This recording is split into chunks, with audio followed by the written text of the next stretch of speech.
ഈ വീക്കെൻഡുമൊക്കെ ന്യൂസിലാൻഡിൽ labour day ആയിരുന്നു. അതുകൊണ്ട് പണിയുള്ള ഞങ്ങൾക്കാർക്കും പണി ഉണ്ടായിരുന്നില്ല. ഒരു ഉച്ചമുക്കാലായപ്പോൾ എണീറ്റിട്ട് നേരെ കേമാട്ടിക്ക് വിട്ടു. ഈ വീക്കെൻഡാണ് ഞങ്ങളുടെ ആഷിക്കുട്ടൻ്റെ ബർത്ത്ഡേ സെലിബ്രേറ്റ് ചെയ്യാൻ പ്ലാൻ ചെയ്തിരുന്നത്. അവന് ഏറ്റവും ഇഷ്ടം കാർസാണ്. പക്ഷെ കാർസ് കണ്ടിട്ട് ഏറ്റവും എക്സൈറ്റഡ് ആയത് ഈ മുതുക്ക് കാളയാണ്.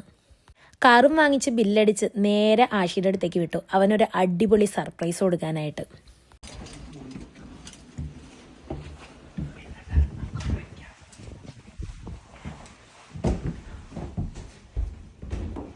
പക്ഷെ സർപ്രൈസ് കിട്ടിയത് ഇമ്മക്കാണ്.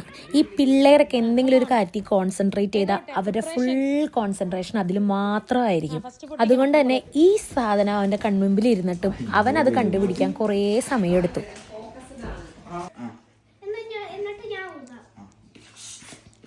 എവിടെ വെക്കും നമ്മൾ? ആശി സ്പോട്ട് നോക്കി എവിടെ വെക്കൂന്ന്? ബലൂൺ അവിടെ തൂക്കും ആശി. നമ്മൾ എവിടെ നോക്കണ്ടേ? എവിടെ വെക്കുന്നേ നോക്കി, എവിടെ വെക്കണം നമ്മള്?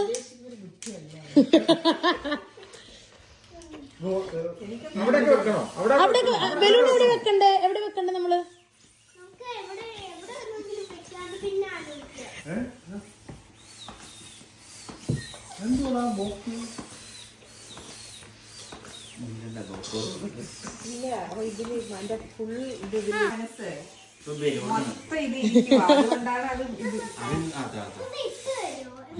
കണ്ടോ, നീ ഉദ്ദേശിച്ച് നടന്നില്ലല്ലോ.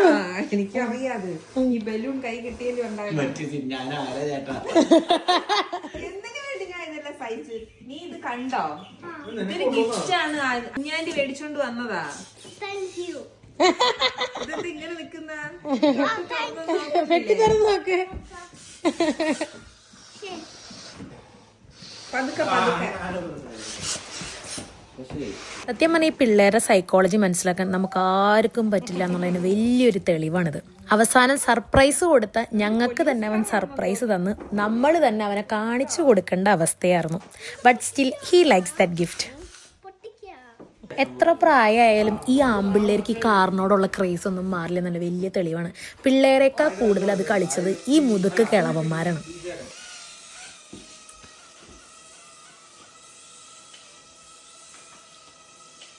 ഇത് കൗതുകത്തോടു കൂടിയാ നോക്കിയ എല്ലാവരും. പിന്നെല്ലാം ഷഡബഡേന്നായിരുന്നു. ബലൂൺസ് ഒക്കെ സെറ്റ് ചെയ്ത്, ടേബിളൊക്കെ സെറ്റ് ചെയ്ത് എല്ലാം കൊണ്ടും അടിപൊളിയാക്കി.